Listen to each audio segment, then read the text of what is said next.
രണ്ട് കുട്ടികൾ പാർക്കിലെ സ്ലൈഡിൽ കളിക്കുകയായിരുന്നു. ഒരു കുട്ടി സ്ലൈഡ് ചെയ്ത് വന്ന് നിന്നത് ഒരു സിംഹത്തിന്റെ മുൻപിലായിരുന്നു. രണ്ടാമത്തെ കുട്ടി സ്ലൈഡ് ചെയ്ത് വന്നപ്പോൾ കാണുന്നത് മറ്റേ കുട്ടിയെ സിംഹം ആക്രമിക്കുന്നതാണ്.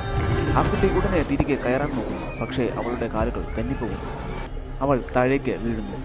അവൾ പേടിച്ച് കണ്ണുകുത്തുന്നു. പക്ഷേ അവളുടെ അമ്മയാണ് അവളെ എഴുന്നേൽപ്പിക്കുന്നത്. മറ്റേ കുട്ടി എവിടെയെന്ന് ചോദിക്കുന്നു. അവർ നോക്കുമ്പോൾ അവിടെ രക്തം കിടക്കുന്നുണ്ടായിരുന്നു. രാത്രി ഒരു ഫുഡ് ഡെലിവറി ജീവനക്കാരനെ സിംഹം ആക്രമിക്കുന്നു. അവൻ സ്കൂട്ടറിൽ ജീവനും കൊണ്ട് ഓടുന്നു. പക്ഷേ അവൻ കനാലിൽ വീഴുന്നു. ഒരുവിധം അവൻ കരയ്ക്ക് കയറിയപ്പോൾ സിംഹം അവനെ ആക്രമിച്ചു. സിംഹം ആംബുലൻസ് ജീവനക്കാരെ ആക്രമിക്കുന്നു. അതിലെ ഡ്രൈവറിനെ കൊല്ലുന്നു. അതിലുണ്ടായിരുന്ന ഒരു സ്ത്രീ രക്ഷപ്പെട്ട് ഒരു വാൻ ആംബുലൻസിന്റെ പുറകിൽ ഇടിച്ച് നിർത്തുന്നു. സിംഹം ആംബുലൻസിനകത്ത് ട്രാപ്പായി പോകും. ആ സ്ത്രീ വാൻ ഓടിച്ച് ആംബുലൻസിന്റെ പുറകിൽ ഇടിപ്പിച്ച് റെയിൽവേ ട്രാക്കിലേക്ക് നിർത്തുന്നു. ട്രെയിൻ വന്ന് ആംബുലൻസിനെ ഇടിക്കുന്നു. ആംബുലൻസ് പൊട്ടിത്തെറിക്കുന്നു. അതിലുണ്ടായിരുന്ന സിംഹം മരിക്കുന്നു.